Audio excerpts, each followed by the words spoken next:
계속해서 기도하실 때 우리 교회 모든 환우들을 위해서 기도하도록 하겠습니다. 주님께서 그 치료의 강선을 모든 환우들에게 비춰주셔서 모든 것이 회복되고 또 치유될 수 있게 해달라고 기도하겠습니다. 우리 어르신들 시간이 지날수록 영육간에 더 강건함을 허락해달라고 기도하겠습니다.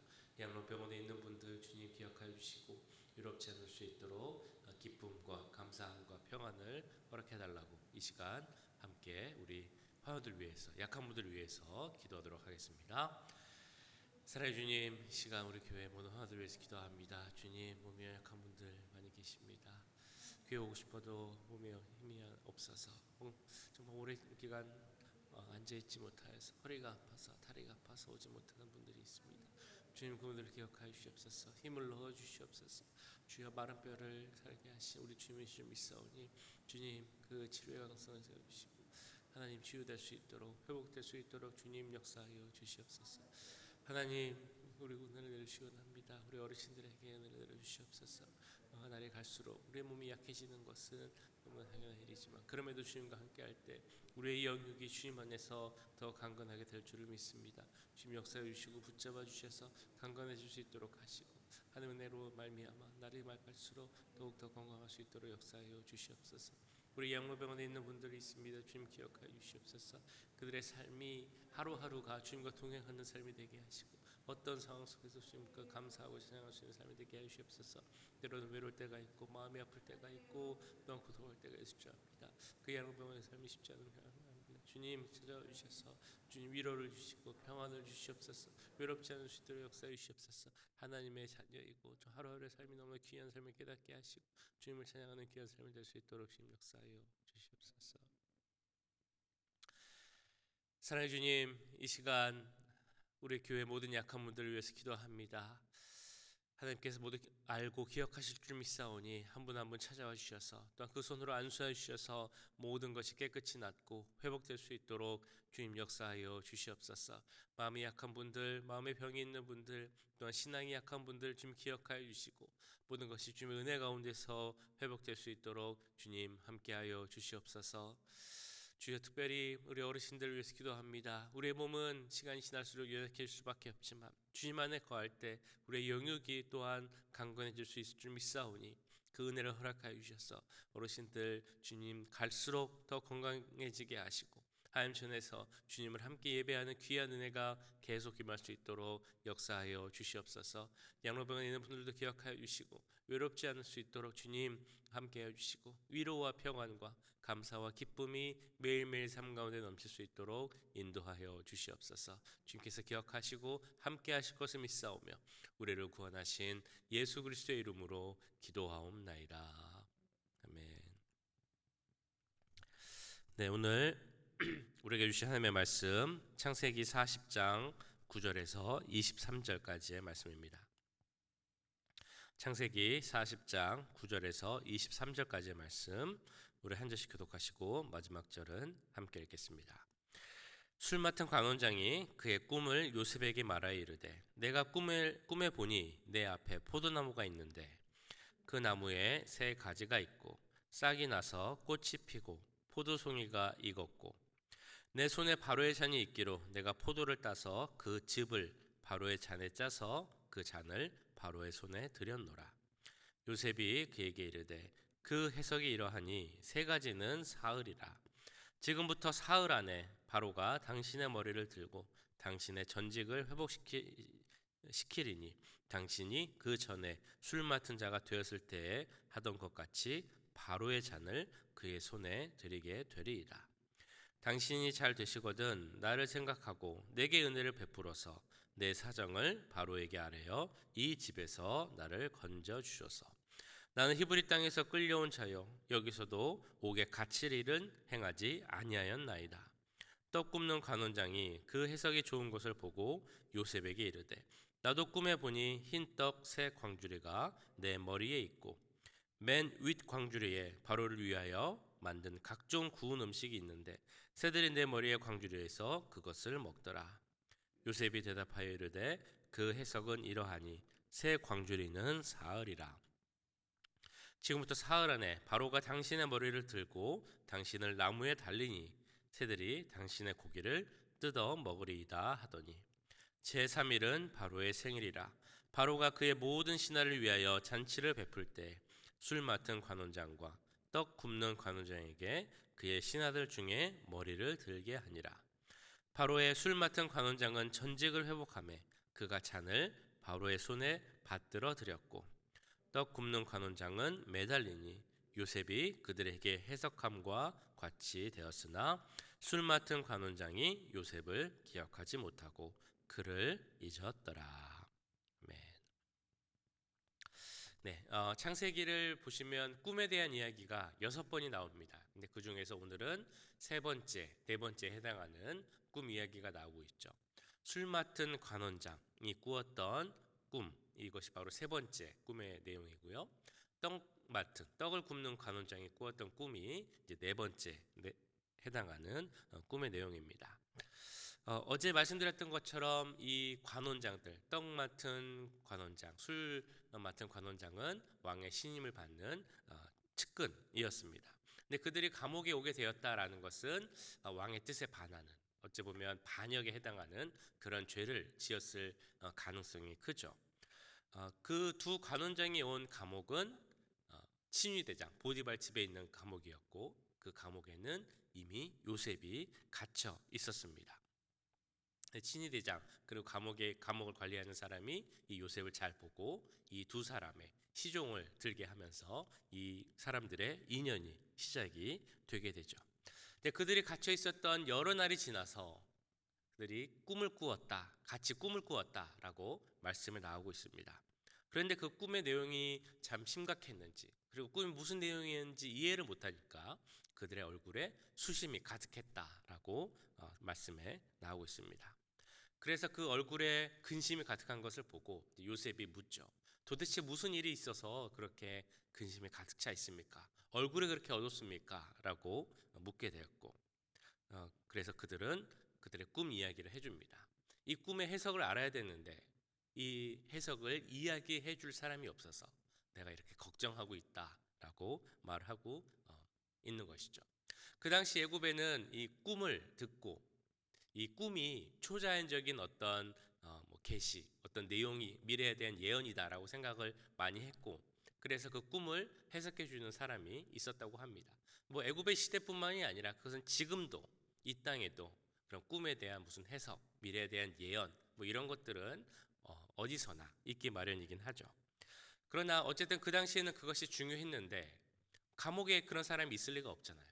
그래서 그들 가운데 근심이 가득했던 것입니다. 불안한 가운데 있었던 것이죠. 그래서 요셉이 그들에게 이야기를 합니다. 그 꿈을 나에게 이야기를 해주면 내가 해석을 해주겠다라고 이야기를 하죠. 그래서 술 맡은 관원장이 9절부터 11절까지 말씀으로 그 꿈의 내용을 이렇게 이야기를 합니다.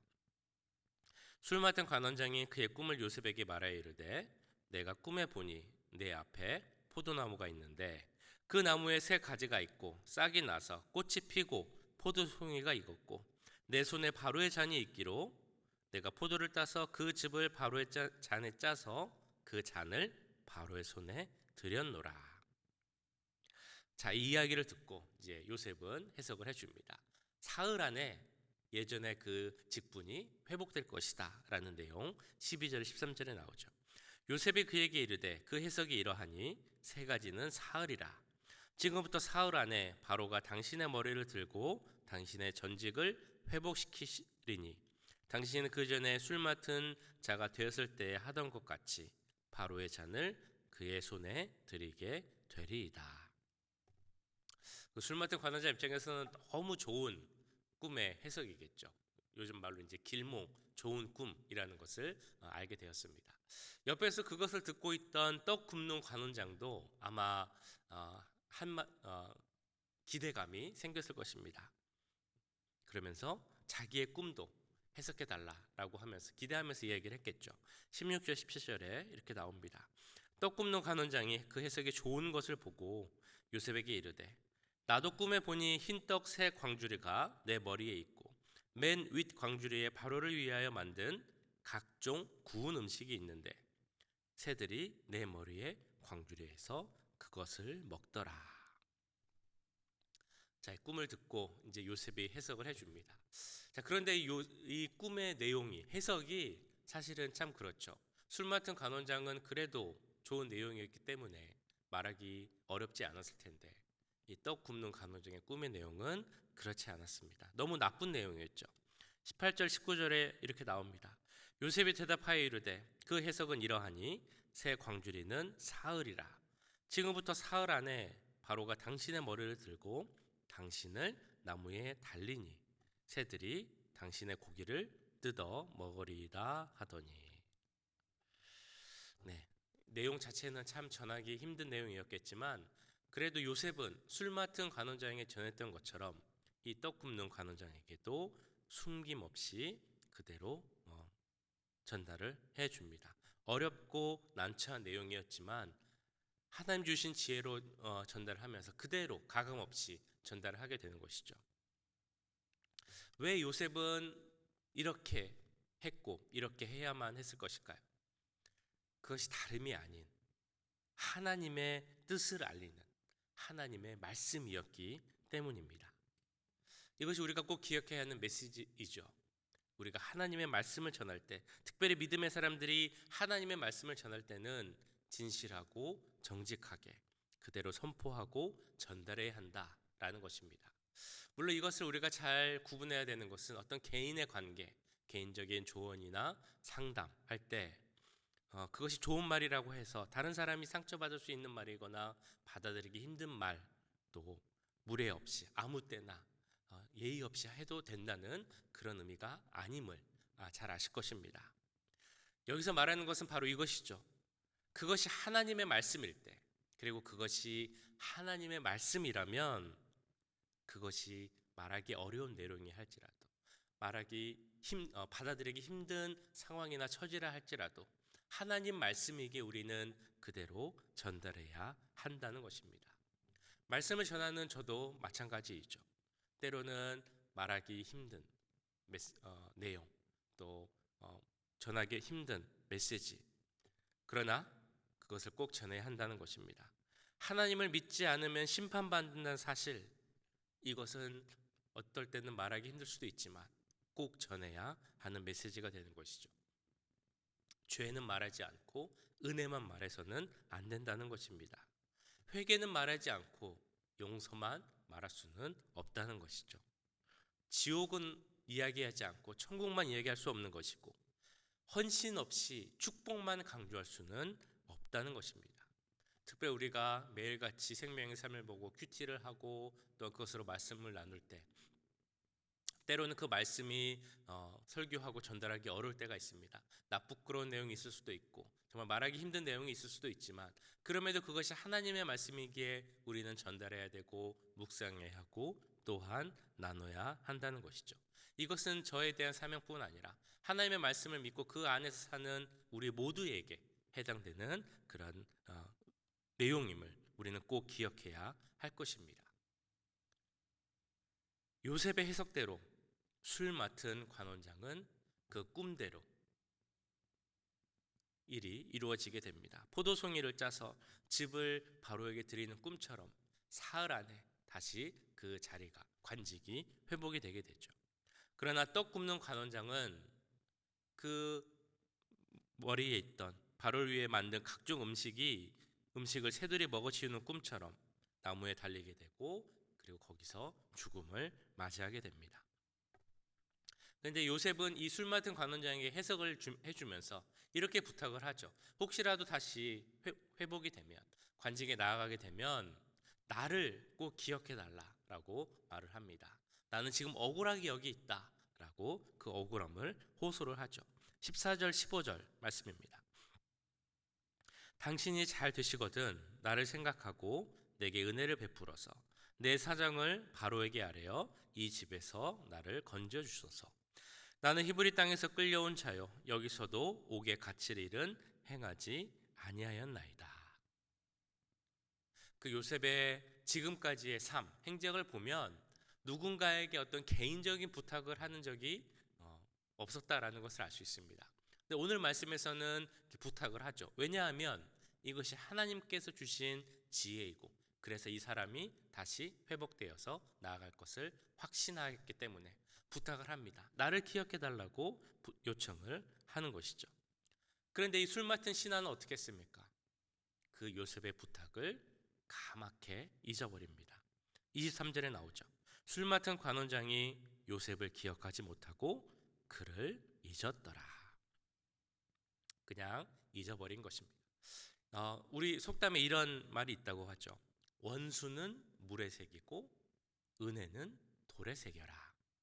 무슨 말이겠습니까? 흘러가는 물에 새기는 게 금방 없어지죠. 그러니까 원수, 원한, 나쁜 마음 이런 것은 물에 흘려보내는 것처럼 금방 잊어버리고, 은혜, 정말 고마웠던 일, 꼭 기억해야 하는 것은 돌에 새겨서 오랫동안 남겨두라라는 그런 의미일 것입니다. 근데 가만히 생각해 보면 우리는 반대로 하는 경우가 많이 있죠. 은혜는 물에 새기고 원수는 돌에 새기는 경우가 있을 수 있다는 것입니다.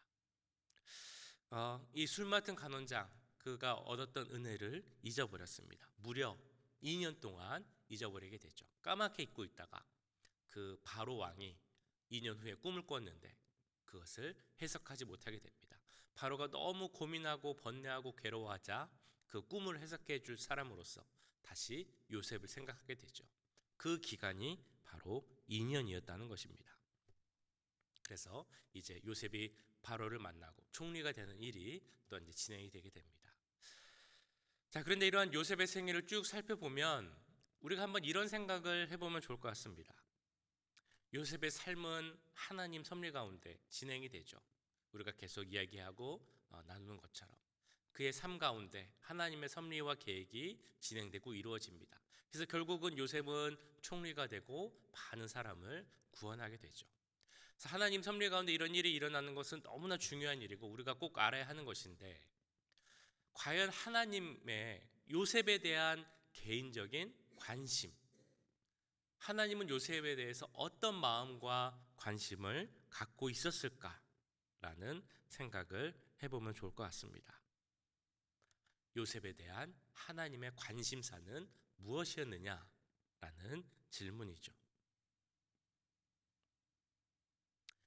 고난을 겪지만 많은 시련을 경험하지만 그러나 그 중에서도 하나님을 놓지 않는, 하나님을 계속 바라보는 그 요셉의 믿음, 이것이 바로 하나님의 가장 큰 관심사가 아니었을까 생각을 해봅니다. 요셉은 고난 가운데서도 하나님과 동행하였고 그렇게 하나님은 요셉과 또한 함께 하셨습니다. 우리가 보았던 창세기 39장 3절 4절에 잘 나오고 있죠. 그의 주인이 여호와께서 그와 함께 하심을 보며 또 그 여호와께서 그의 범사에 형통하게 하심을 보았더라. 요셉은 고난 중에서도 하나님을 놓지 않았다는 것입니다. 믿음을 버리지 않았다는 것이죠. 그러자 하나님도 그 요셉의 믿음을 보시고 요셉과 함께하며 요셉을 형통하게 하셨다. 이것이 바로 우리가 꼭 깨달아야 하는 내용인 것입니다. 그렇다면 우리들, 저와 여러분의 관심은 어디에 있어야 하겠습니까? 하나님께서 우리에게 가장 관심을 두는 부분이 어디라고 생각을 해야 하겠습니까? 물론 이런 생각도 해야죠. 어려움과 고난 가운데 만약에 있다면 이것을 잘 이겨내면, 참고 인내하면 하나님께서 우리에게 축복을 주실 것이다. 이런 것도 사실 중요합니다. 그런데 우리가 최우선적으로 관심을 둬야 하는 것은 고난 중에 있더라도, 어떤 상황에 있더라도 우리는 하나님을 놓지 않고 믿음이 약해지지 않는 것, 오히려 더 굳건한 믿음 가운데 서는 것을 우리의 최고의 관심사로 둬야 한다는 것입니다. 고난 중에서도 변함없이 하나님을 믿고 의지하고 주님과 동행하는 것, 이것이 우리의 관심이 되어야 한다는 것이죠. 기쁠 때도 잘 될 때도 하나님을 더 바라보고 더 하나님을 사랑할 수 있는 우리의 모습을 갖는 것, 이것이 우리의 관심사가 되어야 한다는 것입니다. 왜 그것이 우리의 최고의 관심사가 되어야 하겠습니까? 바로 하나님의 관심이 거기에 있기 때문이죠. 하나님은 지금도 우리가 믿음 가운데 서서 하나님과 함께하며 하나님을 사랑하기를 원하고 계십니다. 그 하나님의 가장 큰 관심에 우리도 가장 큰 마음으로 응답할 수 있기를 간절히 바랍니다. 이런 귀한 마음으로 오늘 하루도 주님과 동행하며 사시기를 주님의 이름으로 간절히 축원합니다. 네, 오늘 말씀 기억하시면서 기도하겠습니다. 주님, 우리가 살아갈 때 어려울 때도 있고 또 기쁘고 잘 때도 있지만 어떤 상황이든지 간에 가장 중요한 것, 가장 우선시할 것은 하나님을 향한 믿음을 기억하게 하시고, 요셉이 그러했던 것처럼 하나님을 믿는 믿음 가운데 굳건히 설 수 있도록 우리가 되게 해달라고 기도하겠습니다. 그러할 때 요셉에게 주셨던 그 은혜, 항상 함께 하시고 형통케 하시는 은혜가 또한 우리 가운데 임하게 될 줄 믿습니다. 그런 귀한 은혜를 허락해 달라고 이 시간 우리 함께 기도하도록 하겠습니다. 사랑해 주님, 오늘 말씀 기억하며 기도하며 나아갑니다. 주님, 그 관원장들의 꿈을 해석해 주며 요셉 정말 새로운 희망을 가졌지만 또한 사람의 마음 가운데 잊혀짐을 다시 한번 보게 되었습니다. 그러나 이 요셉의 모든 삶을 봤을 때 그의 삶이 하나님 믿음 가운데 흔들리지 않고 있음을 보게 됩니다. 하나님은 그것을 기쁘게 받으셨고 그러하게 하나님과 함께 하시며 형통케 하심을 보았습니다. 우리의 마음도 우리의 삶도 우리 삶에 있어서 가장 중요한 것도 우리의 관심사도 다른 어떤 것이 아닌 믿음 가운데 서게 해 주시옵소서. 믿음에 흔들리지 않게 해 주시옵소서. 어려울 때나 힘들 때나 잘될 때나 가장 중요한 것은 하나님을 향한 믿음을 깨닫게 하시고 그 믿음의 반석 위에 굳게 서서 흔들리지 않는 우리 모두가 될 수 있도록 주님 역사하여 주시옵소서. 하나님을 사랑하는 우리가 되게 하시고 믿음으로 말미암아 칭찬받을 수 있는 우리 모두가 될 수 있도록 주님 역사해 주시고 함께하여 주시옵소서. 사랑해 주님, 오늘 말씀을 기억하며 기도합니다.